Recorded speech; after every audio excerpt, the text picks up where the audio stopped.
Hello there, everybody. It's Jeremy Vine Extra, and Kevin Maguire is going to clash with Carole Malone on the subject of asylum seekers. Specifically, the question of, is it right to detain children? Now, frankly, I am astonished such a question need debating, but this is how far we have fallen in the United Kingdom. Kevin Maguire is going to try his best to provide the common sense element to the debate, and Malone is going to attempt to try her best to chuck around her usual rubbish, along with a sprinkling of disinformation. Let's have a look, shall we?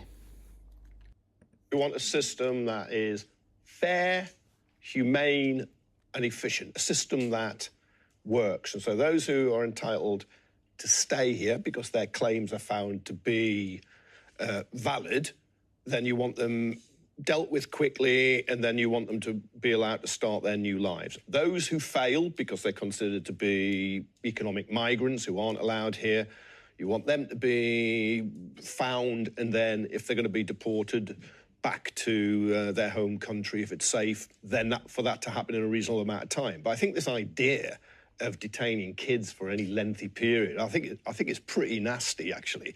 It raises lots of issues, but it raises issues about detaining them first in a detention centre, whether it's an army camp, a ferry, or wherever, or a grotty, expensive hotel. A grotty, expensive hotel? Well, you don't get grotty, expensive I think you will find some of these hotels that are being provided. Everyone thinks it's a lap of luxury. It ain't, and you get... Just on that subject, I am sick of people believing that being put up in a 4- or 5-star hotel as a migrant is a luxury. The reason a hotel is luxurious is not just specifically the room itself. It's the whole experience. It's the restaurant. It's the bar. It's being waited on hand and foot. It's the spa treatments. That is what earns a hotel a 5-star rating. A 5-star rating isn't earned by the room alone. That's why no travel lodge is 5 stars. There will never be a 5-star travel lodge because all you've got is the room, and actually it's bloody depressing if you're staying in a travel lodge long term. So if any 5-star hotel is being used to house migrants, I promise you, it is no longer a 5-star hotel. It is a bedroom with an ensuite. And that's it. A depressing place to exist. Get about £6 a day to subsist on. It's not, you know, it's not the royal treatment. You're not staying in a 5-star palace here. I think you want a system.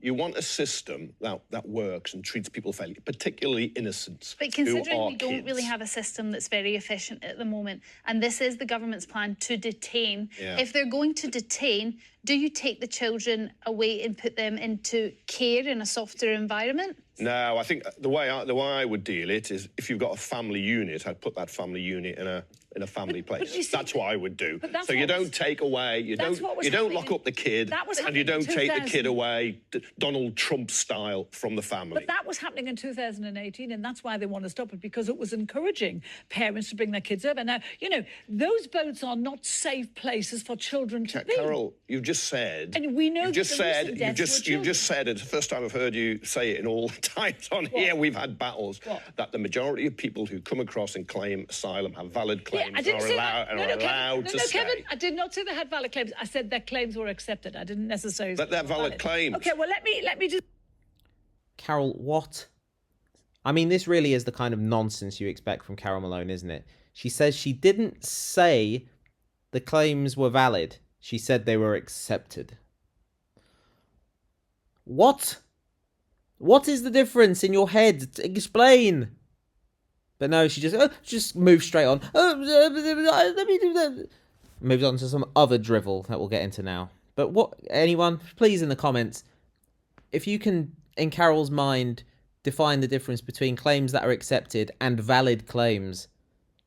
What is actually going on in her head when she says that? What she's picturing. Please, in the comments, tell me. Let's move back a bit so we don't miss her wittering on here. necessary. But they're valid claims. Okay, well, let me just give you an example. In 2022, 89,000 people they asked for asylum. 67% of those were Albanians. Now, that is the people who come from a safe country. Sorry, hang on. In 2022, 89,000 people sought asylum in the UK, and 67% of those were Albanian. Where on earth is she getting that from? That is simply not true. 67% of 89,000 asylum seekers were Albanian in 2022. That is a lie. That is a lie. I can't wait to hear where she says she gets the figures from. So we can't pretend that everyone coming here... I'm not sure where that figures come from, because we're told... BBC, funnily enough... 10 or 12,000 people coming from this was reported Albania by the BBC, last time. and I purposely chose the BBC, because if anyone's going to put a good spin on asylum figures, it's the BBC. So 67% of those who applied for asylum last year were Albanians, and they came with dependents. Sorry. No. Kevin, you've got to say something. You've got to push back against... You've got to push back harder against this. This is not true. This is simply not true. 67% of all asylum seekers were Albanian, according to Carole Malone. And no one's saying anything. Kevin suggested, oh, well, I don't know where you got that figure from, but...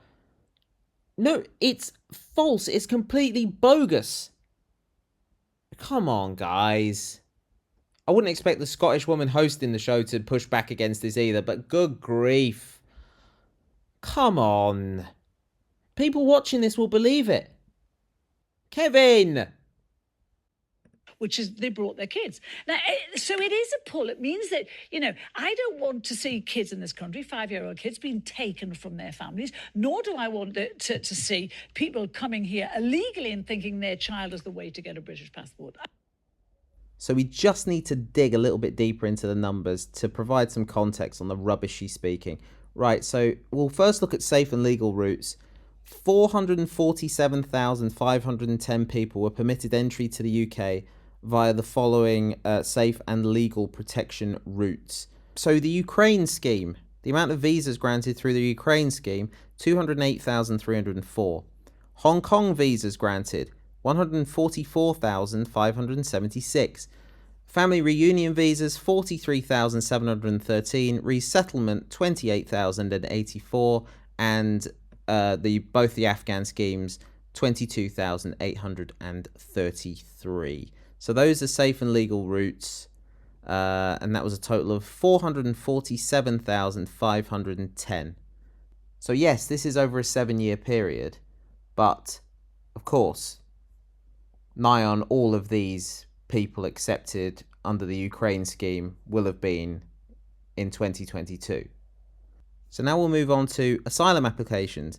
So in the year ending September 2022, 72,027 asylum applications relating to 89,902 people. So clearly there's been a spike in the last few years, but we're not yet at the level we were during the early 2000s.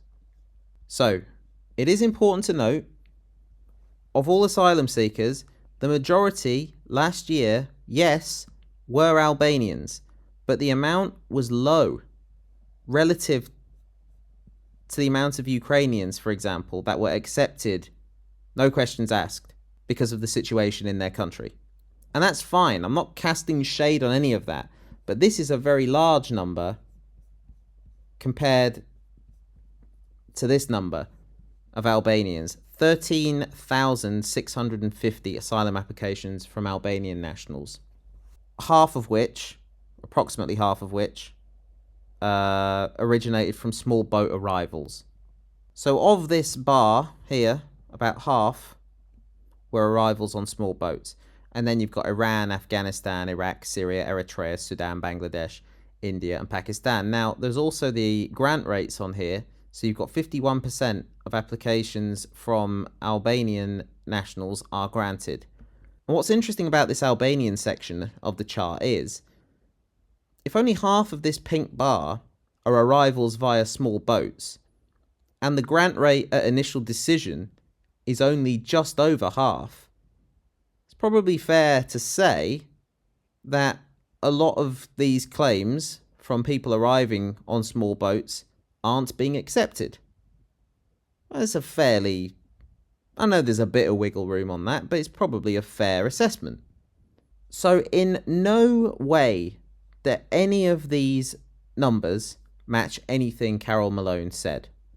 Remember, she said 67% of 89,000 asylum applicants were Albanian. It defies belief that just went unchecked on national television. And she's able to say, oh, I got that from the BBC. She shouldn't be allowed back on television because of that. I wouldn't allow her back. I'd say, listen, Carole, come over here. Sit down. Listen, Carole. Last time you were on here, you spoke a load of bollocks. And I can't have it. So I'm afraid I'm going to have to put you out to pasture. Your time here is done. You've had a good run. You have had a good run. You're now in your 70s and you've been spouting nonsense in right-wing newspapers for years. You've had a great innings. Off you go. Off you trot. But there we are. Disinformation on Channel 5, as per usual. And of course, let me just remind you, over the last 5 years, from 2018 to 2022, the United Kingdom has trailed Germany, France, and Spain in asylum applications every single year. Germany leading the way every time, France second every time, Spain third every time, and the United Kingdom fourth of those list of countries. So when people bang on about why asylum seekers aren't claiming asylum in the first safe country, just Germany. Look at the German numbers. Then look at the French numbers. All right, thanks for watching. Take care.